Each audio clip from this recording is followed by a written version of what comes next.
Hello everybody, welcome to the weekend. I'm a little surprised to find myself in front of the camera again today, so soon after my last video just a couple days ago. But again, I had something fall into my lap that I thought was worthy of putting a video together. If you haven't had the opportunity to watch the video that I just posted a couple days ago, the name of that video was Does JW.org View Suicide as a Recruitment Tool? So if you have not watched that video, it will be my suggestion, please watch that video first and then come back and restart this video, because what I'm going to talk about today follows directly from that video. So again, just so you can understand the context of where I'm coming from this video, please take a moment to take a look at that other one first, respectfully, if you'd like to. So for those of you that have watched that other video, one of the things that I mentioned is looking at jw.org in the activities section of the website. There was a video, or not a video, there was an article on jw.org that they posted that seemed, in my opinion, to be very self-congratulatory and blowing their own horn about an outreach that they did in the country of Mexico to be able to target and focus on an area where suicide had been a real problem in the community, and the witnesses did an outreach. Their form of outreach was not a practical outreach, but rather what it was reprinting some magazine, an Awake magazine that had the topic of suicide in it that had happened a couple years earlier, and then simply handing it out within the community. So that got me a little fired up, and I was really aggravated when I saw that article. And then last night, it was brought to my attention that there is another article on jw.org under the activities section that does the exact same thing. It's touting and blowing their own horn, and it's a very self-congratulatory tone in this article, except now Watchtower and jw.org is telling its viewers that there's another vertical market, to use a marketing term. There's another vertical market that has to this point been untapped, and we're so excited with the results. Now we're focusing on your grandparents in the nursing home. Don't believe me? Let's take a look. So here we are again, jw.org, about us, the activities menu. Bringing hope and comfort to the elderly, Jehovah's Witnesses visit residents of aged care facilities in Australia. So as we open up the article, it says Australia, like many countries, has a growing population of older people. Some elderly ones move into nursing homes where staff members kindly assist them with their health care and daily needs.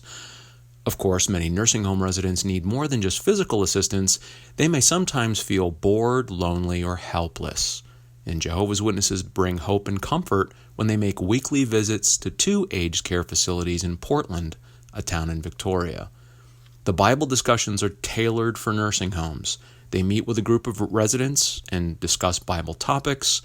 The half-hour visits have turned into more than an hour.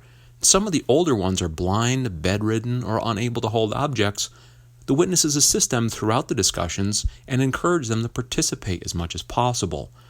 They sing songs, and the witnesses are interested in the welfare of each older one. A volunteer named Brian says that if the residents are not well, the witnesses visit them in their rooms. We chat with them and see how they're feeling. Sometimes we come back on another day to see how the sick person is getting along. Again, here we have, God has sent you people to us, in larger type because it's a headline. So many of the nursing home residents look forward to the visits. The older ones enjoy what they are learning and feel closer to God as a result. The residents are excited to learn about the Bible's hope for the future. Thank you for bringing us comfort from the Bible, a resident told a witness, and another one stated, God has sent you people to us. Margaret has enjoyed the visit so much that she now regularly attends meetings of Jehovah's Witnesses at the local Kingdom Hall, which is a huge effort because of her limited mobility. You are doing a wonderful thing is the next headline. Staff members appreciate the visits of the witness, as well as residents' families are pleased to see how much their loved ones enjoy the discussions. The daughter of one elderly resident commended the witnesses, saying, This is a wonderful thing you are doing for my mom. So again, let's take it at face value, just like we did the last video. At face value, if you are the administrator of a aged care facility, or you work on the nursing staff of an aged care facility, and you have this smartly dressed individual coming to you as a representative of a local religious group in town, and they say, you know what we'd like to do is we'd like to spend some time with your residents. We understand that many of them may be lonely, they might not have family. So what we'd like to do is we and some of our volunteers locally from within our congregation would simply like to come by and spend some time with your residents. Is there a room that we can maybe set up and just have a weekly Bible discussion for anybody who might be interested? And that way, if they want to attend, that's fine. Maybe we could do like a half an hour a week. So to a lot of these administrators and nursing staff, an offer like this, where there's no compensation that's required, could be very attractive. So how wholesome could that possibly be? So here's a group that's going to volunteer their time to talk about a positive message from the Bible and just spend some time with their residents. And those that are religiously inclined or biblically inclined would feel more than welcome. And so what happens is once they get their foot in the door to do this, now again, just as that article said, originally it was half an hour a week, and the residents said, boy, it would be great if we could have a little bit longer, maybe an hour a week, maybe 2 hours a week, maybe multiple visits. So once that foot gets in the door and you've established this as being something that's a regular occurrence at this nursing home or this care facility, it begins to creep, and now you have more and more and more time being spent. Now you have relationships built with the people who live, or the residents who live at this facility. And it doesn't take much now for all of a sudden the witnesses to now say, well, if you enjoy this so much, our main meetings take place locally here, just a little bit up the street at the local Kingdom Hall. Maybe you'd be interested in attending there. And that's where they seat the hook. Because now, this person who it might take a tremendous amount of effort and work for them to get transportation, the local Kingdom Hall or congregation is not going to have transportation for somebody in a wheelchair, for an example. So they don't have any type of shuttle bus or anything like that. So this resident would have to make their own arrangements to make it to the Kingdom Hall in order for them to pick up where the studies at the nursing home left off. So that's a little bit about how something like that could actually take place. Now, this takes it one step beyond, what I've heard in the past. So one of the activities that some folks where I grew up in the organization years ago, there's an activity that some people would do is they would collect together all of their magazines that they didn't place and were gathering dust. So they'd get all their Watchtower and Awakes that, maybe they had a pile that was, 300 magazines deep. So what they would do is they would assemble them together, and I'm speaking from experience when I say this. They would assemble all of those old back issues together and maybe make bundles of perhaps 25 and bring them to a nursing home. And in most cases, you would have to go to the nursing station. It usually wasn't the administrative offices, it was usually the nursing station, and say, we would like to donate some reading material to your residents. Would it be okay if we set them out in the solarium or the reading room?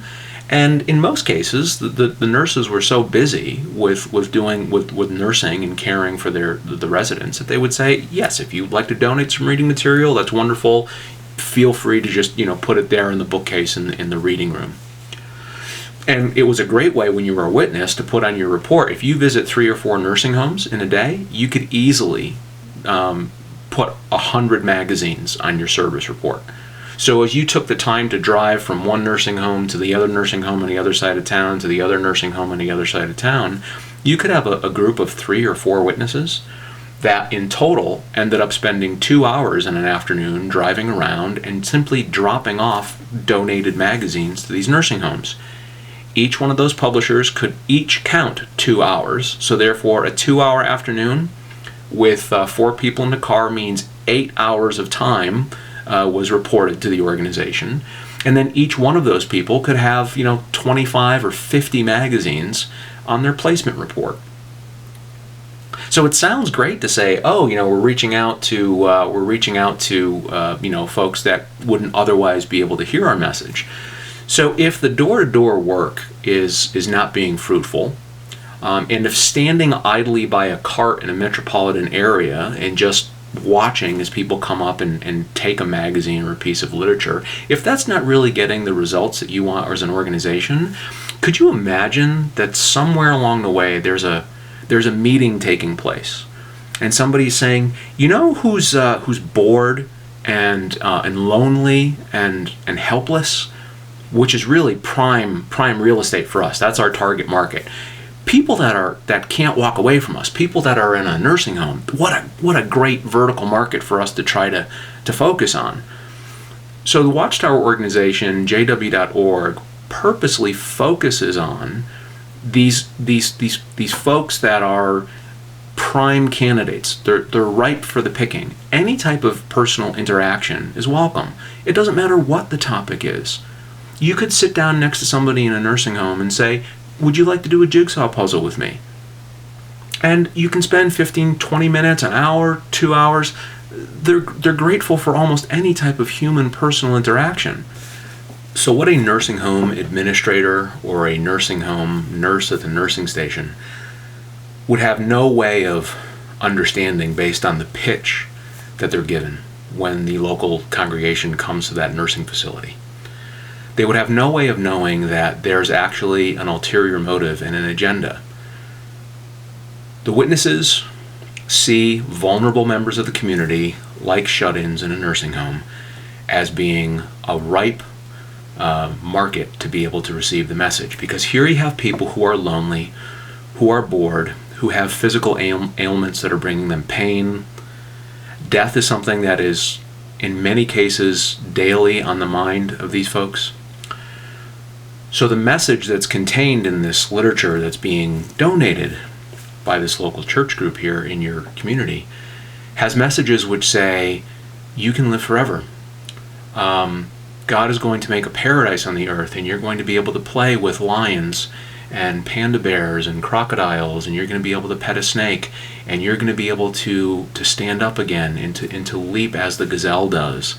And anybody who you loved that has died in the past, you're going to be able to see again, which is very appealing. And that message, I'm certain, is going to bring comfort to some people. But in order to actually cash in on that promise, to actually deliver and fulfill that promise that's being held out to these people in a nursing home, it requires them to take action. It requires them to become a Jehovah's Witness. It requires them to study with a Jehovah's Witness, and as a result of that study, advance to the point where they have to become a baptized Jehovah's Witness in order to have any hope whatsoever. So they're dangling this prospect of, oh, you can have all these wonderful things, which is 180 degrees out of phase with your day-to-day experience, which is pain and loneliness and being deprived in one fashion or another, and I'm holding out this very, very delectable, wonderful promise to you. That's cruel, actually. Because in order for somebody to actually realize that, according to witness teachings, that individual has to become a witness. And that is the end game for any of this activity. So a local church group is not just donating their time, they're not just donating reading material. They see people who are shut-ins in a nursing home as being a target audience for their message. A target audience that can't walk away, that can't say no. They're just appreciative for any time that's being spent with them.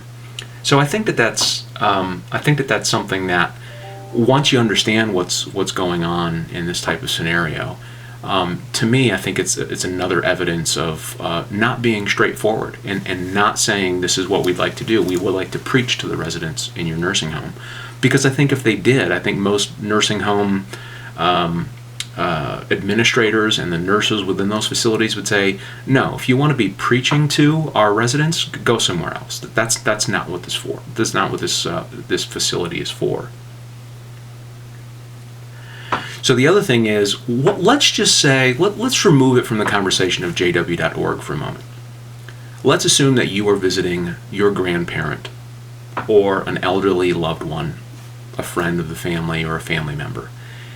And when you go to visit them in their room, how are you doing? We brought you a picnic lunch. Let's go do a jigsaw puzzle, whatever it is. We're going to spend some time together. We're going to read. I'm going to show you pictures of what the kids are doing, whatever the case might be. What if you're in the room of your loved one and you look down and you see some literature from Scientology? And your loved one says, this nice couple from the local Scientology group has been donating their time, and they come in once a week and they spend an hour with me, and we read this beautiful publication from Scientology. You know, that L. Ron Hubbard was such an insightful man, and I feel clearer than I have in years. I have a hope now. I really feel that my day-to-day life is getting better, and I feel more positive, and I'm getting out of bed with an enthusiasm that I didn't used to have. And this nice couple is coming in every week, and they're bringing something that's called an e-meter. And I hold these two joystick things, and they work with me. It's called, what's it called? Oh, it's called an audit. So I've been getting audited for the last month and a half, and I think it's wonderful. And I've asked them to come over 3 or 4 times a week now as a result. Well, what if that was your loved one?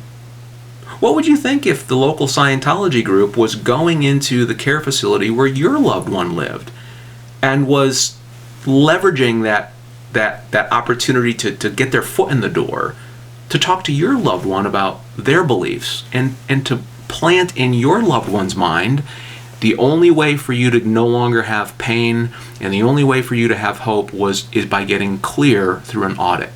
And what if your loved one said, yeah, that's fantastic. This is wonderful. I can see the benefits of that. Where do I sign? How would you feel if Scientology was doing something like that? Which got me to thinking, I think that Scientology, if you go to their website, Scientology.org, I think if you were to look into their version of their activities page, they're actually positioning themselves the exact same way that the witnesses present themselves as far as their outreach to the community. So let's just give a quick look at Scientology's version of the exact same thing the witnesses are doing. Judge for yourself. The disaster, large or small, there are those who are there to help. Those who have the courage, commitment, and knowledge to go out and do something about it. They are the Scientology Volunteer Ministers.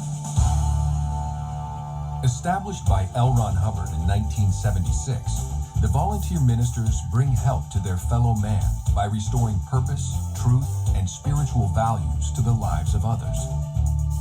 Active in more than 120 nations and linked through a global network, they stand as one of the largest independent relief forces on Earth. When disaster strikes, the volunteer ministers are among the first to arrive and the last to leave. I'm free.